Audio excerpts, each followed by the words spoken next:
Հա, իհարկե, մենք որևիցե ներողություն, որևիցե խնդիր չունենք մեր ժողովրդի կողքը կանգնելու, մենք այդ հարցերը քննարկում ենք եւ այդ նպատակը Մեծ հանրահավաքի ժամանակ էլ մենք ձեզ չտեսանք, ինչու չեք մասնակցում ինձ չտեսակ, բայց իմ բոլոր հարազատները ընտանիքն Լավ, դուք ինչու անձամբ չեք մասնակցում հանրահավաքներին, արցախցիների կազմակերպած հանրահավաքին չմասնակցելը չի նշանակում չաջակցել։ Իշխանության կողմից ճնշումներ կան, Պարոն Շահրամանյան, Պարոն Շահրամանյան, իշխանության կողմից ճնշումներ կան։ Կոնկրետ հավաքին չգնալու, չմասնակցելու։ Եթե բռնի տեղահանումից հետո մենք մինչև այսօր իշխանության ներկայացուցիչների հետ որևիցե առնչություն չունենք։ Եթե դուք դա համարում եք ճնշում, ուրեմն կա ճնշում։ Այսինքն ես գտնում եմ, որ մեր հետ պետք է հաշվի նստել բոլոր խնդիրները սոցիալական ունեն իրենց լուծումները եւ մենք պատրաստ ենք այդ լուծումների շրջանակներում նաեւ աջակցել Հայաստանի կառավարությանը եւ այսպիսի պահվածքը որ մենք զգում ենք մեզ օտար սա ընդունելի է։ Դա ճնշում չէ, դա արհամարանք է, բայց ուղիղ ձեր նկատմամբ ճնշում անձնական, չգիտեմ, ֆիզիկական, բարոյական, քաղաքական, նաև քրեական գործերի ենթակայքով ճնշում կա, որից դուք զգուշանում եք։ Ոչ, ես չեմ զգում այդ ճնշումները։ Պարոն Շահրամանյան, մինչ արցախցիները սկսում են ակտիվ գործողություններ իրականացնել, այս ֆոնին ատելության խոսք է տարածվում, պառակտում են հասարակությանը։ Ինչու են նման քաղաքականությամբ առաջնորդվում, վերջերս էլ Խաչատուր Սուքիասյանն էր հայտարարություններ տարածել արցախցիների նկատմամբ, ինչպես եք վերաբերում դրանց։ Մենք տեղեկատվական շտաբով հայտարարություն ենք տարածել այսօր, որով խիստ դատապարտել ենք նման հայտարարությունները եւ ազգային ժողովի նախագահի կողմից եւ Խաչատուր Սուքիասյանի կողմից ես այսօր նաեւ ընդունել եմ զոհված զինծառայողների կողմից լիազորված ծնողին, որը ներկայացրել է մեզ այդ դժգոհությունները եւ նաեւ մեկ ժամ առաջ հրապարակվել է իրենց կողմից բաց նամակը ուղղված Պաշտպանության բանակի նախկին հրամանատար Կամո Վարդանյանին։ Ես հուսով եմ, որ Կամո Վարդանյանը սպառիչ պատասխան կտա։ Պարոն Շահրամանյան, Արցախում տեղի ունեցել բենզինի պայթյուն, բայց այդ տղաները ոչ զոհվածի կարգավիճակ ունեն, ոչ մի կարգավիճակ չունեն այս հարցը։ Ես տեղյակ եմ այդ խնդրից։ Պայթյունի հետևանքով 78 ուժային կառույցին զինծառայողները զոհվել են այդտեղ։ Մենք հենց հատուկ ենք շեշտում զոհվել են, որովհետև դա ագրեսիայի հետևանք է։ Եվ իրենք պետք է ստանան իրենց համապատասխան կարգավիճակը։ Մենք այդ ուղղությամբ աշխատանքներ իրականացնում ենք, ես պարբերաբար հանդիպում եմ հարազատների հետ եւ քննարկում ենք հնարավոր լուծումները։ 2 տարի արդեն պատասխան չկա։ Սա նաեւ պատասխանը պետք է ակնկալել Հայաստանի կառավարությանը։ Պարոն Շահրամանյան, ձեզ մեղադրում են Արցախի լուծարման հրամանագիրը ստորագրելու մեջ կար այլ ընտրանք, դուք կարող եք դա չանել եւ որն էր դրա գինը։ Դուք հիմա որ sense նայում եք Արցախի հանրապետություն լուծարված է։ Ես ձեզ ուրիշ բան ասեմ, մենք սպառիչ ներողություն, սպառիչ պատասխան ենք տվել դրան, նաեւ տեղեկատվական շտաբով հաշվի առնելով նաեւ շահարկումները, որոնք իրականացում են թե արտաքին գործերի նախարարի կողմից, թե ազգային ժողովում տարբեր պատգամավորների կողմից հիմնականում պրոիշխանական։ Մենք դրան սպառիչ պատասխան տվել ենք։ Ով ուզում է տեսնի Արցախի հանրապետությունը, որևիցե իրավական խնդիր չունի։ Ասում են դուք Սոֆիայի փոխարեն նախընտրեցիք Եվլախը, մի վարքյան։ Ասին դուք Սոֆիայի փոխարեն նախընտրեցիք Եվլախը, եւ եթե դուք գնայիք Սոֆիա, Հայաստանի իշխանություններն էլ կաջակցեին ձեզ։ Ուրեմն այդ Սոֆիայի հարցը շատ է շահարկվում։ Դա իրականության հետ ընդհանրապես չի համապատասխանում։ Բացի դրանից ինչ է նշանակում, չէ գնացել Սոֆիա, Ադրբեջանը ձեր վրա հարձակվել է։ Ադրբեջանը նման իրավունք չունի, որ մենք ինչ որ հանդիպում չեն գնացել, այդ պատճառով մեր վրա հարձակում է։ Ես այդ ժամանակ նախագահ եղել է Արայիկ Հարությունյանը եւ մենք քննարկել ենք այդ հարցը ազգային անվտանգության խորհրդի ժամանակ, նիստի ժամանակ եւ մենք տվել ենք դրական պատասխան, որ մենք պատրաստ ենք գնանք, բացի դրանից։ 15 օր անց Սոֆիա առաջարկից հետո եղել է Բրատիսլավայում առաջարկ հանդիպելու, որոնք մենք ընդունել ենք եւ մեր պատվիրակությունը գնել է տոմսերը այնտեղ գնալու եւ Ադրբեջանը դա մերժել է։ Այդ շարքումները կապված են փորձել սեփական քաղաքական դիվանագիտական ձախողումները բարթել ինչ որ մեկի վրա։ Պարոն Շահրամանյան, Լեռնային Ղարաբաղ Թողեք ես միջև վերջ պատասխանեմ։ Եվ այդ շարքումները բարոյական չեն, քանի որ Արցախի տարբեր ներկայացուցիչներ, տարբեր ժամանակահատվածում ուղիղ բանակցել են ադրբեջանական կողմի հետ։ Դուք տեղյակ եք, որ դրա մասին հայտարարել է եւ Վիտալի Բալասանյանը, որ մինչեւ 22 թվականի վերջ ինքը բանակցել է։ Դրա մասին հայտարարել է Սամվել Բաբայանը, որ ինքը բանակցությունների մեջ էր։ Այն ժամանակ նախագահ Արայիկ Հարությունյանը ուղիղ բանակցությունների մեջ էր, հանդիպումների մեջ էր, այդ թվում դրա մասին շատ լավ տեղյակ են Հայաստանի իշխանությունները եւ այդ թվում մասնակցություն են ունեցել։ Պարոն Շահրամանյան, Հայաստանի իշխանությունները, կոնկրետ Նիկոլ Փաշինյանը տեսել է, իրենք ասում են չեն տեսել, դա էլ է ներկայ։ Ես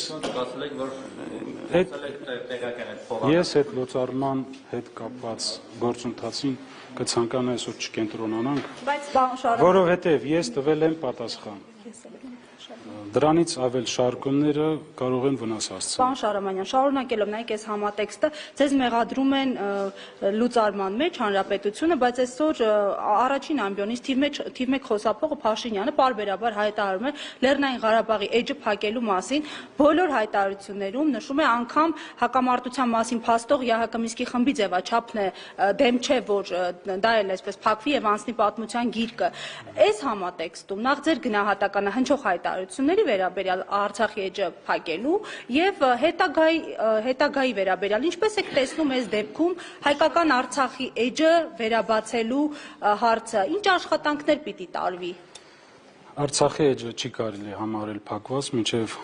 Արցախի ժողովուրդը բռնի տեղահանված է եւ չկա իրենց հայրենիք վերադառնալու արժանապատիվ հնարավորություն։ Այդ Փաշինյանը ձեզ հարցրել է, որ այդ հայտարարություններն արել եք Արցախի ժողովրդի։ Ոչ, մենք կապ չունենք Նիկոլ Փաշինյանի հետ,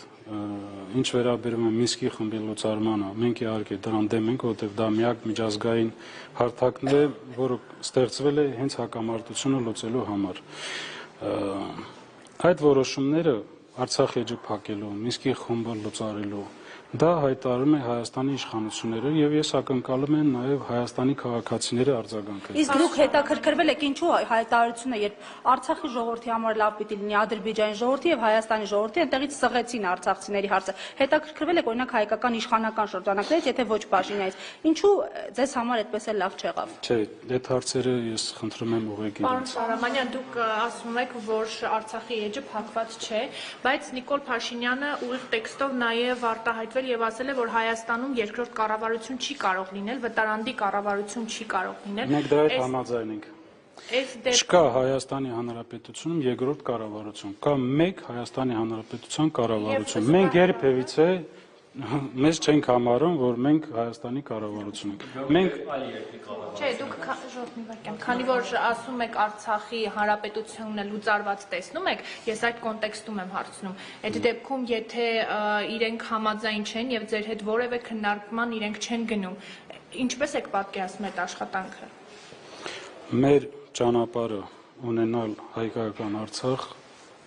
այդ ճանապարհը գնում է ուժեղ Հայաստանի, անկախ Հայաստանի եւ այդ իրական Հայաստանի գաղափարը դա ես թողնում եմ Հայաստանի քաղաքացիների մեկնաբանմանը մեր համար ուժեղ Հայաստանի միջոցով։ Պարոն Շահրամանյան, արցախցիների վերադարձի հարցը արտակներից կամ բանակցությունների մասնակցել ունեք ինչ-որ մի կանչ կամ ինչ-որ մի առաջարկություն։ Դուք տեղյակ եք, որ վերջերս պատիվ հետ վերադարձի հետ է կապված էլի Արցախ։ Ստեղծված է ազգային ժողովի կողմից համապատասխան հանձնախումբ, որը ղեկավարում է Վարդան Օսկանյանը, եւ բավականին լավ աշխատանք են իրականացնում, այդ թվում միջազգային հանրության ներկայացուցիչների հետ։ Դուք տեղյակ եք, վերջերս Շվեյցարիայի խորհրդարանը ընդունել է բանաձև, որով նախատեսվում է խաղաղության կոնֆերանս իրականացնել Արցախի եւ Ադրբեջանի ներկայացուցիչների միջեւ։ Մի բան է Սոցիալական խնդիրներ, դուք էլ գիտեք, որ սոցիալական սուր խնդիրներից պարզապես չգիտեն ուղղակի որ մեկի դուռը թակեն, անդադ լրագրողներին խնդրում են մարաթոններ, հաշվեհամարներ են տալիս, բայց դա հարցի համակարգային լուծում չէ։ Ձեզ էլ այս իշխանությունները պարզապես փորձում են անտեսել, արհամարում են, չեն ընդունում, այնտեղ մեկ իշխանական падգամավորներից ասում էր Շահրամանյան թող ինքնասպան լիներ, չստորագրեր, Արցախի էջը չփակի։ Հիմա ո՞նց եք դուք այս միջավայրում պատկերացնում արցախցիների շարքային արցախցիների սոցիալական խնդիրների լուծումը։ Անողը անձամբ ինձանից ներողություն է խնդրել, երբ իմացել է ճշմարտությունը։ Երկրորդը, այո, եւ այո։ Ես չեմ ուզում դիսկուսիա վերացնենք, ուզում եմ ձեր հարցին պատասխանել, սոցիալական հարցի հետ կապված, այո, արցախցիները կանգնած են լուրջ սոցիալական հարցերի եւ բախվում են դրան։ Որ ասել Հայաստանի կառավարությունը ոչինչ չի ասում, դա սխալ կլինի, որովհետեւ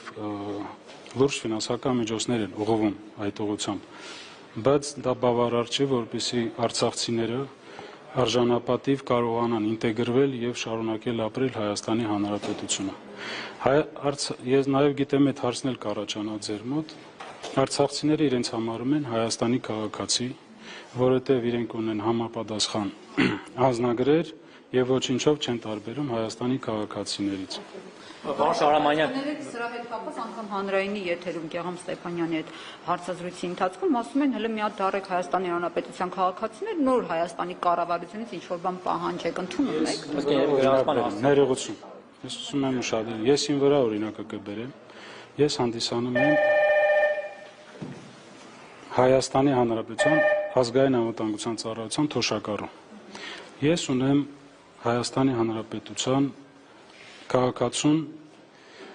տրամադրող ID քարտ։ Ես ունեցել եմ դիվանագիտական անձնագիր։ Հիմա ասեք, ես ոնց կարող եմ լինեմ ոչ Հայաստանի քաղաքացի։ Պարոն Շահրամանյան, վերադառնալով ներդրումային ֆոնդին, դուք չասացիք սկզբում իմ հարցին պատասխան, որքան գումար կա այդ ֆոնդում, ինչպես է սառեցվել,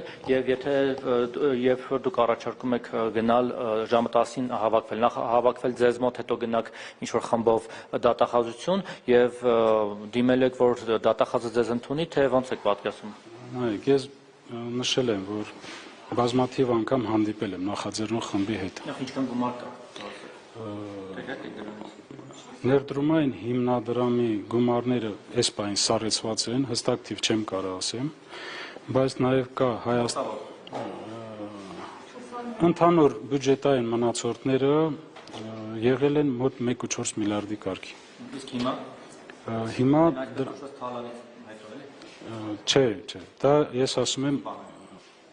Հայաստան տեղափոխվելուց հետո 1.4 միլիարդ բյուջետային մնացորդներ ունենք, որոնք Հայաստանի կառավարության որոշման համաձայն իրենց հետ համաձայնեցնելով ծախսում են միայն ու միայն սոցիալական աջակցություններ, չէ, դրամի մասին է խոսքը։ Եվ մի բան էլ գործընկերներս հիշեցին, որ մամուլում տեղեկություն կար, որ եթե նոր նախագահի ժամկետը լրանում է Սամվել Բաբայանն է հավակնում, ինձ հետաքրքիր առասարակ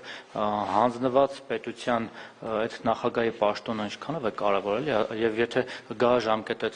ընտրությունները դուք ոնց եք կազմակերպելու, ինչ եք անելու, առաջ դրվել եք թե ոչ։ Ինձ թվում է առաջիկայում բոլոր ձեր հարցերին պատասխանը ստանալու եք հրապարակային։ Պարոն նախագահ։ Հրապարակային։ Պարոն նախագահ, օրերս տեղի է ունեցել նիստ խորհրդարանում օրենսդրական փոփոխություններ են կատարվել, որպեսզի Արցախի նախագահի ինստիտուտը մշտապես հնարավորություն ունենա գործելու մինչև համապետական ընտրություններ իրականացնելը։ Կասեք, կմեկնաբանեք, ինչու ենք այդքան կարևորում Արցախի նախագահի, Արցախի կառավարության ինստիտուտների պահպանումը։ Այո, դա պետական ինստիտուտներ է, որը պետք է պահպանվի, որպեսզի հետագայում մենք հնարավորություն ունենալ լեգիտիմ ներկայացուցիչներ, հետագա բանակցությունների, քննարկումների, շփումների համար։ Շնորհակալություն։ Դատախազն եք ուզում որ հանդիպեք։ Հա, ձեր հարցին չպատասխանեց, ուրեմն ես որ հրավիրել եմ ժամը 10-ին նախաձեռնող խմբին, ես կփորձեմ մեր խողովակներով ձեռք բերել պայմանավորություն դատախազի, քննչական կոմիտեի նախագահի, հակակոռուպցիոն կոմիտեի նախագահի եւ կխնդրեմ ընդունել նախաձեռնող խմբին, իրենք հնարավորություն կունենալ հղել իրենց հարցերը, ուղղել հարցերը եւ ստանալ սպառիչ պատասխանել եւ հրապարակել մեր ժողովրդին։ Մենք թաքցնելու ոչինչ չունենք։ Ես կողմ եմ, որպեսզի այդ կոռուպցիոն բնույթի հանցագործությունները բացահայտվեն, մեղավորները պատժվեն, վերջապես ժողովուրդը իմանա ովքեր են մեղավորները եւ դա չպրոյեկցվի բոլորի վրա։ Դա մեր համար էլ է շատ դժվար, որովհետեւ այսօր դուք ինչպես նշում եք, նախագահին են փորձում թիրախավորել, մեղադրել, այն պարագայում, Բաբանի կողմից ուղղորդում տեսնում եք դուք։ Ոչ, ես 3 Սամվել Բաբայանի հետ քննարկել եմ, ինքը կտրուկ մերժել է իր հնարավոր ինչ-որ առնչությունը այս բողոքի ակցիային եւ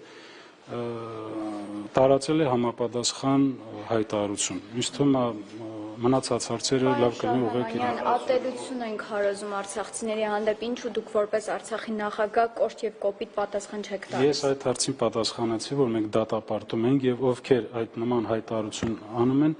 դրանք պարակտում են մեր հասարակությունը եւ ներազգային թշնամանքի են սերմանում։ Պատասխան չեք տալիս, որպեսզի նրանք հասկանան, որ ի վերջո Դատապարտելուց բացի էլ ինչ պատասխան։ Շարամ, այս հնարավոր է ոչ թե ձեր անձի դեմ ուղղված լինեն այսպիսի ակցիաներ, այլ նախագահի ինստիտուտի, Արցախի Հանրապետության նախագահի ինստիտուտի, որ վերջնականապես ինչպես ամեն ինչ հնարավոր է, ինձ թվում է դուք այդ հնարավորությունը ունեք նաեւ ձեր հարցերը ուղղել կազմակերպիչներին։ Շնորհակալ եմ։